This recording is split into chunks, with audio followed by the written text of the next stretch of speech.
Magandang araw sa inyong lahat.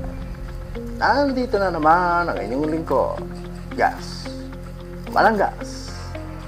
Sa mga nakaraang araw, marami ang naganap sa ating bansa na hindi natin inaasahan.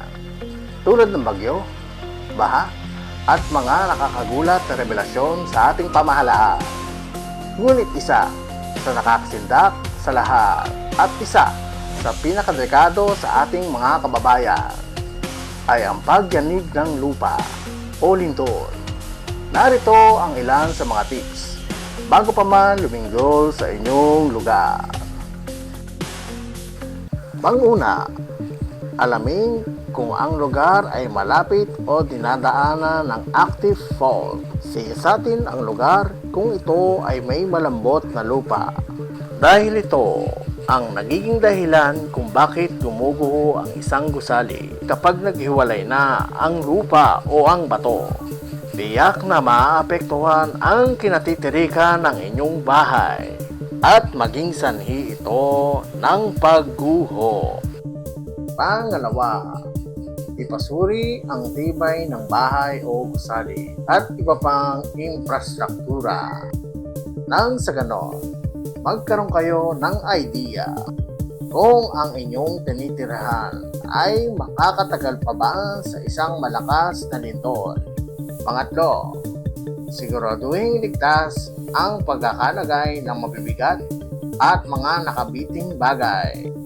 Nang sa ganon ay hindi ito mahulog at sa inyo tumama. Pang-apat, ayusin ang pag-iimbak ng mga nakakalasong kemikal at mga bagay na maaaring maging sanhi ng sunog. Mas maganda ay ilagay nyo ito sa isang lugar na hindi matatamaan ng kung anuman. Importanteng maitago mo ito ng maayos dahil isa ito sa pinagmumula ng mga trahedya. Pang-lima, matutong gumamit ng fire extinguisher, medical kit, at iba pang alarm. Makakatulong ito para hindi lumala ang sitwasyon. Pang-anim, alamin ang pinakamalapit na emergency exit, pati na ang ligtas at mabilis na daan papunta rito.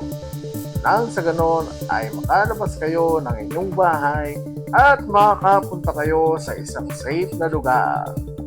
Pang-pito, ihanda ang go bag na naglalaman ng mga pangangailangan ng pamilya tulad ng pagkain, gamot, damit, at iba pang makakatulong sa inyo kung kayo man ay nasa evacuation area. Pang-walo, makilahok sa mga pagsasanay ukol sa lindol dahil ito ay makakatulong sa inyong paghahanda at pagiging alerto sa inyong mga desisyon at mga paraang hatian. Ang ilan sa mga tips bago pa man dumating ang lindol sa inyong lugar. Ang importante ay mapaghandaan kung kailan dadating ito. Nang sa ganon, masiguro ninyo ang inyong kaligtasan. Sana po ay may natutunan kayo sa aking video. I-follow, like, and share lamang po. Nang sa ganon, ito ay kumalat para na rin sa inyong kaligtasan. Abangan ang karuktong ng video sa susunod kong vlog.